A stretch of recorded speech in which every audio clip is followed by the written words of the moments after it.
அனைவருக்கும் காலை வணக்கங்கள். நம்ம இன்றைக்கி சீக்கிரமாக வீடியோ போட ஆரம்பிச்சிட்டோம். தினமலரில் குறுக்கெழுத்து போட்டி பார்க்க போகிறோம். தினமலர் குறுக்கெழுத்து போட்டி இன்றைக்கி வெள்ளிக்கிழமை ஜூன் 5, 2026.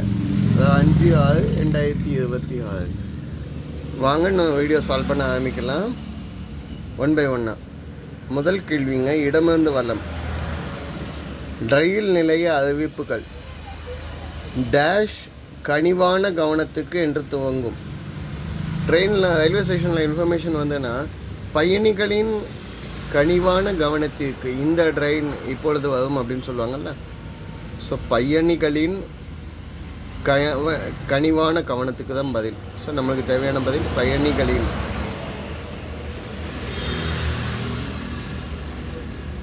சரிங்க, எழுதியாச்சு. ஒன்று மேலேருந்து கீழே வந்து பேல ஆரம்பிச்சுக்குங்க.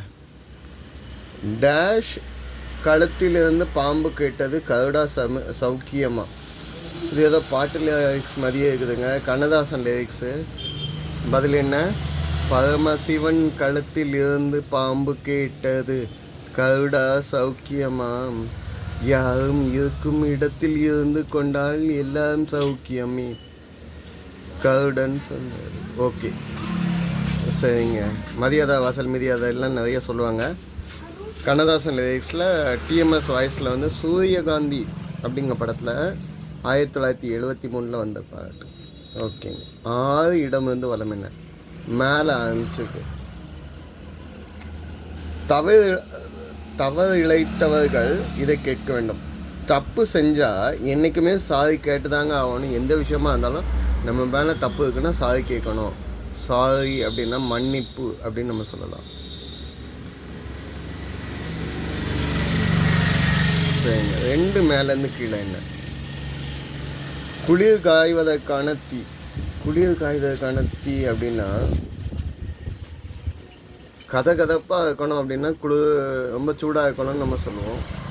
கதப்பு அப்படின்னு சொன்னால் நம்ம பேச்சு வழக்கில் சொல்லக்கூடியது கதப்பு அப்படின்னு சொல்லுவோம். கதப்பு அப்படின்னா வெப்பம்னு சொல்லாது. குளிர் காய்வதற்கான தீ அப்படி வெதுன்னு இருக்கும்ல, அதை நான் சொல்கிறோம். ஸோ கதப்பு அப்படின்னு நம்ம பேச்சு வழக்கில் சொல்கிறோம். பதில் கதப்பு. ஓகேங்க. 9 இடமிருந்து வலம் என்ன?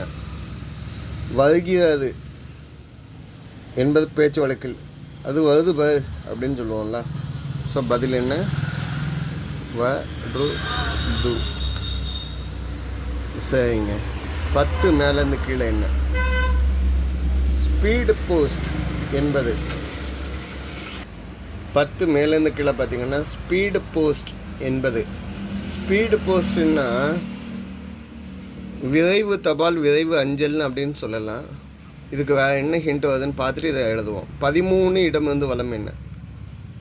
ஒரு எழுத்தாளர், சிறந்த எழுத்தாளர். சூரியனின் மறுபெயர். சூரியனோட மறுபெயர் என்னன்னு சொல்லலாம் அப்படின்னு கேட்டால் 4 எழுத்துக்களாக கேட்காங்க. சூரியனுக்கு ஆதவன் அப்படின்னு சொல்லலாம். ஆதவன்னா சூரியன். அப்போ ரைட்டரில் ஆதவன் அப்படின்னு கேட்டிங்கன்னா சாகித்ய அகாடமி அவார்டு வாங்கின ஆதவன் கே.எஸ். சுந்தரம் அவர்கள். இவங்க வந்து காகித மலர்கள்னு எழுதியிருக்காங்க இவங்களோட படைப்பில். இல்லை ராமசேஷன் அப்படிங்கிற ஒரு நாவல் இவங்களை பற்றி கண்டுபிடிக்கலாம். சாகித்ய அகாடமி, உயர்ந்த தமிழ் அகாடமி அவார்டெல்லாம் வாங்கியிருக்காங்க. சரிங்க. ஸ்பீடு போஸ்ட்டுக்கு துரித அப்படின்னு மட்டும் எழுதுவோம். கீழே என்ன வருதுன்னு பார்த்துக்குவோம். சரிங்களா? இங்கே தேவை வந்துக்கனால துரித அப்படின்னா ஸ்பீடுன்னு வச்சுக்குவோம். 18 இடமிருந்து வலம் என்ன? பால் கொடுத்துக்கிட்டு இருக்க மாடு, பசு இல்லைன்னா எருமை. இதை என்னன்னு சொல்லுவோம்? பால் கொடுக்கக்கூடிய மாடை வந்து என்னன்னு சொல்லுவாங்கன்னா கறவை மாடு அப்படின்னு சொல்லுவோம். நம்ம கறவை மாடு அப்படின்னா பால் கொடுக்கும் மாடுன்னு அர்த்தம். ஓகேங்க. இப்போ ஸ்பீடு போஸ்ட்டுக்கு 10 மேலேருந்து கீழக்கு வந்து துரித சேவைன்னு சொல்லலாம். சரிங்களா? துரித சேவைன்னா ஸ்பீடு போஸ்ட், விரைவு அஞ்சல், விரைவு தபால் அப்படின்னு நம்ம சொல்கிறது. 16 மேலேருந்து கீழே என்ன? பைரவி, கல்யாணி அல்லது தோடி. பைரவி அப்படின்னா கர்நாடிக் மியூசிக்கில் 20வது ராகம், மனசை உருக்கக்கூடிய ராகத்தில் உள்ள ராகம் வந்து பைரவி. கல்யாணி வந்து 65வது மெலகத்தாலும் இது வந்து மங்களம் மன அமைதிக்காண்டி பாட்டு ஆகக்கூடியது. தோடி வந்து ஹனுமன் தோடின்னு சொல்லுவாங்க. கருணை இல்லைன்னா பக்தி. 72வது மேலகத்தாகக்கூடிய டிராகம். இந்த 3மே வந்து என்னன்னு சொல்லுவாங்க, டிராகங்கள்.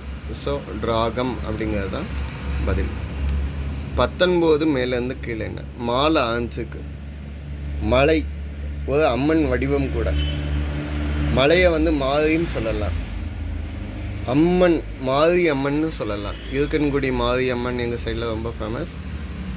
சமயபுர மாரியம்மன் மற்றவங்க சொல்லியிருக்கலாம். ஓகேங்க. 11 மேலேருந்து கீழே என்ன? பொன் கிடைச்சாலும் இது கிடைக்காதான். பொன் கிடைச்சாலும் புதன் கிடைக்காதுன்னு சொல்லுவாங்க. பின் எப்படி 7 நாட்களுக்கு ஒரு முறை வருகிறது? 7 நாளைக்கு ஒரு தடவை வரக்கூடியது என்னது தாங்க? புதன் தாங்க வரும். புதன்கிழமை வந்துக்கிட்டே இருக்குது. இன்னொரு விஷயம், புதன் வந்து கிரகத்தை சொல்லக்கூடியது. புதன்கிழமை புதன் கிரகத்தில் ஆரம்பிக்க எல்லாமே நல்லபடியாக நடக்கும். பழைய காலத்தில் எல்லா ஈவெண்ட்ஸும் புதன்கிழமை தான் வச்சுருந்தாங்க அப்படிங்கிறத சொல்லக்கூடியது. சரிங்க. 11 இடமிருந்து வளம் என்ன? முழு உண்மையும் புரியவில்லை, ஆனால் அவன் பொய் சொல்கிறான்னு என்பது. முழு உண்மையும் எனக்கு புரியலைங்க, ஆனால் அவன் பொய் சொல்கிறாங்க மட்டும் எனக்கு புரிஞ்சிடுச்சு. ஸோ புரிந்தது, அதுதான் பதில். 8 மேலேருந்து கீழே என்ன? யானை. யானை அப்படின்னா கரி அப்படின்னு சொல்லலாம். யானை கரிமுகத்தோன் அப்படின்னு சொல்லலாம். அப்படின்னா விநாயகர் சொல்லுவோம். சரிங்களா? 3 மேலேருந்து கீழே என்ன? மாவீரன் அலெக்சாண்டரின் இயற்பெயர். இதுக்கு வேறு ஹிண்ட் அதான் பார்ப்போம். 3 இடமிருந்து வளம் என்ன? சிற்பங்களை சிற்பங்களை செய்தவர் யார் அப்படின்னு கேட்டிங்கன்னா சிற்பி. சிலையை செதுக்குவர் சிற்பி ஆவார். 5 இடமிருந்து வளம் என்ன? நட என்பதற்கான ஆங்கில சொல். நட அப்படின்னா வாக். ஓகே. 7 இடமிருந்து வளம் என்ன?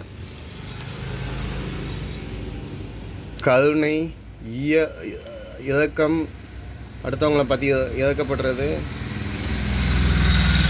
கனிவுன்னு சொல்லலாம். சரிங்களா?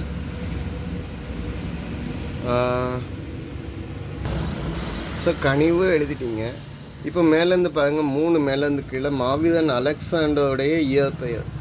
அலெக்சாண்டருக்கு இயற்பெயர் அப்படின்னு சொல்லக்கூடாது, இன்னொரு சைடில் அழைச்ச பெயர்னு என்ன சொல்லலாம். பாரசீக மொழியில் வந்து அவர் வந்து என்னென்னு சொன்னாங்க, சிக்கந்தர். அதாவது அரபு மொழியில் வந்து அவர் அழைச்ச பெயர் தான் சிக்கந்தர். இது அவரோட இயற்பெயர் கிடையாதுங்க. இயற்பெயர் அலெக்சாண்டர்ஸ் ஓ மெகாஸ், இதுதான் அவரோட இயற்பெயர். ஸோ சிக்கந்தருங்கிற வந்து பாரசீக மொழியில், அரபிக் மொழியில் அவர் சொன்னார். ஓகேங்க. 4 மேலே பீலேருந்து ஆரம்பிச்சு ஊரில் முடியுதுங்க. பூகம்பம் காரணமாக நிலத்தில் ஏற்படக்கூடியது. பூகம்பம் காரணமாக நிலத்தில் ஏற்படக்கூடியது பிளவு, ரீசல் அப்படின்னு சொல்லுவோம். ஓகே.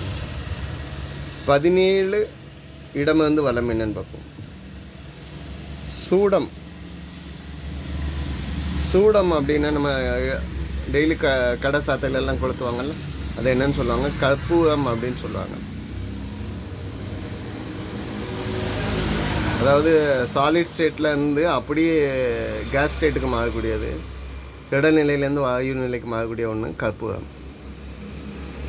14 மேலேருந்து கற்பூரத்தில் பச்சை கற்பூரம் இருக்குது, அது வந்து நம்ம சளிக்கு எல்லாத்துக்கும் ஃபேமஸாக யூஸ் பண்ணுறது. 14 மேலேருந்து கீழே கற்க கசட கற்பவை கச்சப்பின் நிற்க அதற்கு தக. கற்க கசட கற்பவை கச்சப்பின் நிற்க அதற்கு தக. இது 396 திருக்குறளில் கல்வி அதிகாரத்தில் வரக்கூடியது. எல்லாத்தையும் படிங்க, படித்து முடித்ததுக்கு ஏற்ற மாதிரி நடங்க அப்படின்னு சொல்லக்கூடியது. 20 இடமிருந்து வளம் என்ன? நவரத்தினங்களில் ஒன்றான இது அடிப்படையில் கரிதான். கரி வந்து ஹை ப்ரெஷரில் பூமிக்குள்ளே வந்து அது வந்து என்னமாக மாறும், வைரமாக மாறும். சரி, அப்போ நவரத்தினம் என்னன்னு கேட்டிங்கன்னா வேகமாக சொல்லிடுறேன். மாணிக்கம், முத்து, பவளம், மரகதம், புஷ்பராகம், வைரம், நீலம், கோமேதகம், வைடூரியம் அப்படின்னு சொல்லக்கூடியது தான் நவரத்தினங்கள். ஓகேங்க. 15 மேலேருந்து கீழே என்ன? உடல் வளர்ச்சிக்கு மிகவும் தேவையான சத்து. உடல் வளர்கிறதுக்கு தேவையான சத்து அப்படின்னா புரோட்டீன் அப்படின்னு நீங்கள் சொன்னீங்கன்னா புரதம் அப்படின்னு சொல்லலாம். ஓகேங்களா. 15 இடமிருந்து வளம் என்ன? பாரதி கண்ட டேஷ் பெண், பாரதி கண்ட புதுமை பெண் அப்படின்னு சொல்லலாம். ஓகேங்க. 12 மேலேருந்து கீழே டேஷும் வாதும் வேதனை தரும். ஔவையார் கொன்றை வேதனையில் சொன்னது சூதும் வாதும் வேதனை தரும். அடுத்தவங்க மேலே சூழ்ச்சியும் இல்லை வஞ்சனையும் நினச்சிக்கிட்டே இருக்கிறது நம்மளுக்கு வேதனையை தரக்கூடிய செயல்களாக எதிர்காலத்தில் அமையும், இல்லை அப்போவுமே அமையும் அப்படின்னு சொல்லக்கூடியது. இதுதான் இன்றைய பதில்கள். எதுவும் தப்பாக சொல்லியிருந்தால் இல்லை தப்பாக மென்ஷன் பண்ணியிருந்தால் கமெண்ட்டில் கொடுங்க. சப்போர்ட் பண்ணி கொடுங்க, சப்ஸ்கிரைப் பண்ணி கொடுங்க. இன்றைய ஆன்மீகம் அறிவும் எடுத்துக்காட்டாக காஞ்சி மகா பெரியவர் சொன்னது, அடுத்தவங்களுக்கு முன்னுதாரணமாக வாழ வேண்டும்.